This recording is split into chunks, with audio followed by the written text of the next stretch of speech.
একটা chair chair বলতে আপনি যে কোনো ধরনের চেয়ার ধরেন বন্ধুরা, একটা কলেজের প্রিন্সিপালের চেয়ার, একটা স্কুলের হেডমাস্টারের চেয়ার, একটা অফিসের বড় সাহেবের চেয়ার, একটা মিনিস্টারের চেয়ার, বা একজন সেক্রেটারি সাহেবের একটা সেক্রেটারির চেয়ার। যে কোনো চেয়ারই মানুষের কাছে অনেক কাঙ্ক্ষিত। এই চেয়ারটা কারোর জন্য অভিশাপ নিয়ে আসে, কারোর জন্য আশীর্বাদ নিয়ে আসে। আমাদের চলচ্চিত্রে একটা চেয়ার আছে, হ্যাঁ, সেই চেয়ারটার নাম হলো চলচ্চিত্র শিল্পী সমিতির সাধারণ সম্পাদকের চেয়ার। এই চেয়ারটা নিয়ে কি যে যুদ্ধ হইল বিগত বছরগুলোতে আপনারা দেখছেন। সেই জায়েদ খান থেকে শুরু করে নিপুণ থেকে শুরু করে দীপজল, যুদ্ধই যুদ্ধ। এই চেয়ারটা দখলের জন্য অনেক অনেক কাহিনী হয়েছে। সেই সমস্ত কাহিনীতে আমি নাইবা গেলাম, এবং সেই সমস্ত কাহিনীর সাক্ষী আপনি আমি সবাই। আমরা অনেক কন্টেন্টও বানাইছি, তখন খুব ধুমধারাক্কাও ছিল, মজাও ছিল, মানুষ মজাও লুটতো। এফডিসির সম্পর্কে কথা বললে মানুষ ভিউ করতো। এখন সেই চেয়ারটার কি অবস্থা? সেই চেয়ারটা খালি পড়ে রয়েছে। এটা একটা অভিশপ্ত চেয়ার। আপনি যেভাবেই বলেন না কেন, এই সাধারণ সম্পাদক বাংলাদেশ চলচ্চিত্র শিল্পী সমিতির যে চেয়ারটা, এইটা 100% একটা অভিশপ্ত চেয়ার। এই চেয়ারে যে বসছে তারই সর্বনাশ হয়েছে। আমি যদি প্রথম থেকে কই, জায়েদ খান এই চেয়ারে বৈশা অনেক অনেক অনেক কিছুই করছে, অনেক রাজনীতি করছে, অনেক কেলেঙ্কারি করছে, অনেক পয়সা কামাইছে, অনেক বদমাইশি করছে, অনেক উপকার করছে। কিন্তু আজকে সে কই?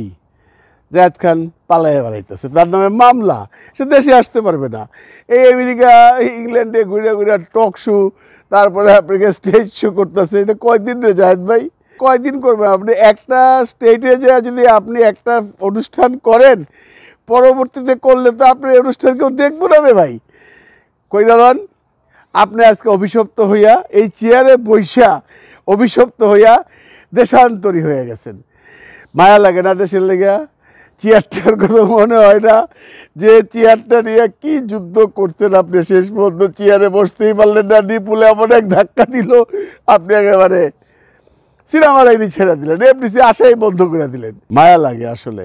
আসলে আপনার দোষ না, দোষটা ওই চেয়ারের। এই চেয়ারে যে বসছে সবার অবস্থাই খারাপ। আজকে এই চেয়ারে না থাকলে আপনি একজন সাধারণ আপনার চলচ্চিত্র শিল্পী হইতেন, এই সমস্ত পলিটিক্সে না যাইতেন, তাহলে হয়তো বা আজকে আপনি দেশে থাকতেন, সিনেমা করতেন, বা সিনেমা লাইনে একটা কিছু করে বেড়াতেন। সেটা না করে দেশান্তরী হয়ে গেছেন। দেখেন বন্ধুরা, এই চেয়ারে দ্বিতীয়বার বসছে নিপুণ। কেমনে বসছে আপনারা জানেন? এই জায়েদরে লাথি দিয়ে সরাইয়া মামলা কইরা তৎকালীন সময় মন্ত্রীর জোর দেখাইয়া সেই চেয়ারটা দখল করছিল। আপনারা জানেন 2 বছর সে থাইকা গেছে, কোনো রকম বৈধতা তার ছিল না, জোর করে রয়ে গেছে। আজকে আপনি কোথায়? আজকে নিপুণ যদি এই চেয়ারে না বসতো, নিপুণ আজকে হয়তো একজন আর্টিস্ট থাকতো, বিভিন্ন জায়গায় কাজ কারবার করতো। এই চেয়ারে বসার জন্য তার আওয়ামী লীগের মন্ত্রীদের সাথে সম্পর্ক রাখতে হয়েছে, বা সম্পর্ক ছিল বলে তাদের সাহায্যের চেয়ারটা দখল করছে। এই অভিশপ্ত চেয়ারে নিপুণ বসে নিপুণের জীবনটা নষ্ট করে দিচ্ছে। আজকে কোথায় আছে আল্লাহ জানে। কেউ বলে আমেরিকা, কেউ বলে লন্ডন। দেশে তো আইতে পারবেন না। দেশে আসলেই মানুষ আপনার হাতে ধরে দিব লন্ডন থেকে আর কোনো দিন দেশে আইতে পারবেন না, যদি অন্যরকম কোনো পরিবেশ পরিস্থিতি না হয় বাংলাদেশের। আপনার এই সর্বনাশটা মূলত এই চেয়ারের কারণে।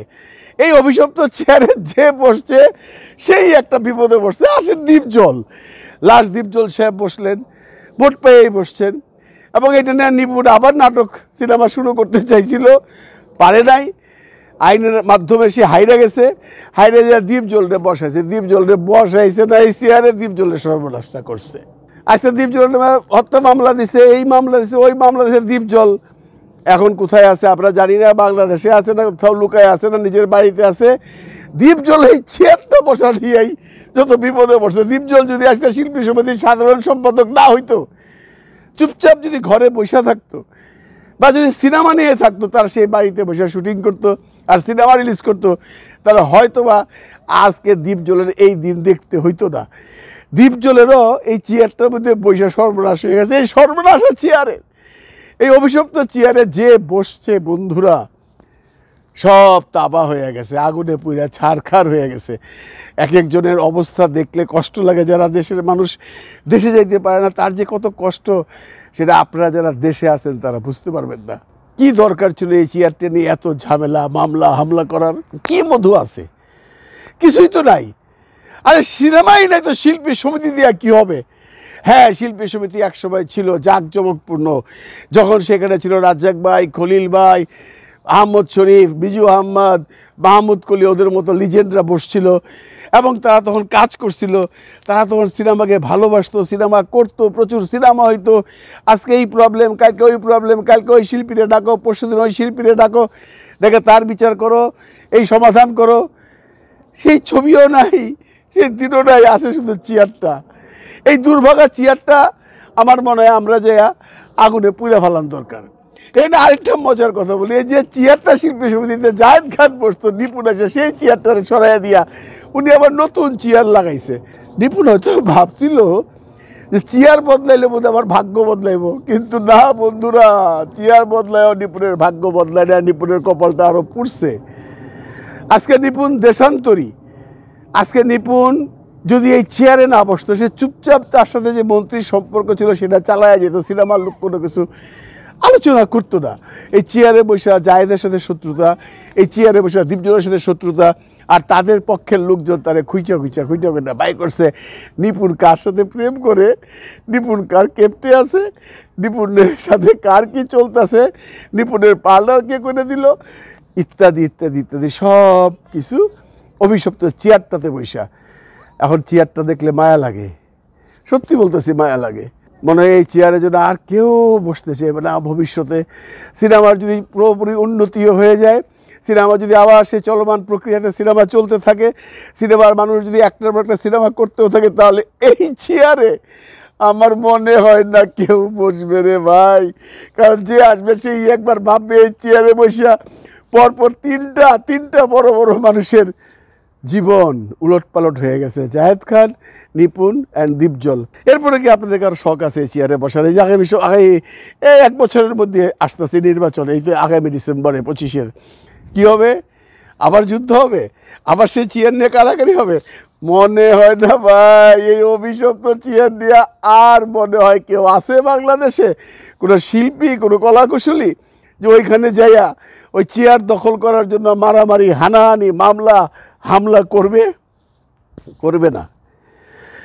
করবে না। সেই চেয়ারের জন্যই তো একসময় শাকিব খানের উপরে হাত উঠছিল, আপনারা জানেন সেই 17-র ঘটনা। আমি আর পুনরাবৃত্তি করতে চাই না। এই শিল্পী সমিতির এই চেয়ারটা কি? এই চেয়ারটা কিন্তু সাধারণ সম্পাদকের চেয়ার।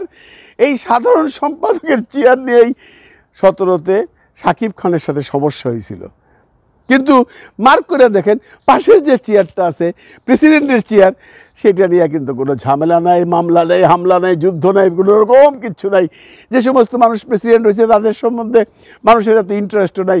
কিন্তু এর পিছনে কেন, এই চেয়ারটার পিছনে কেন সাধারণ সম্পাদকের যে পদটা, ওই যে চেয়ারটা, ওইটার পিছনে মানুষ এত লাগছে কেন আমি বুঝি না। মানুষ বলতে আমি চলচ্চিত্রের মানুষ বুঝাইতেছি। এখন দেখা যাক এই চেয়ার কতদিন খালি থাকে। খালি পড়ে আছে, মায়াও লাগে।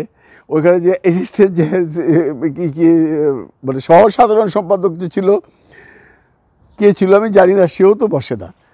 মানে ওই চেয়ারটায় কে বসতেই চায় না।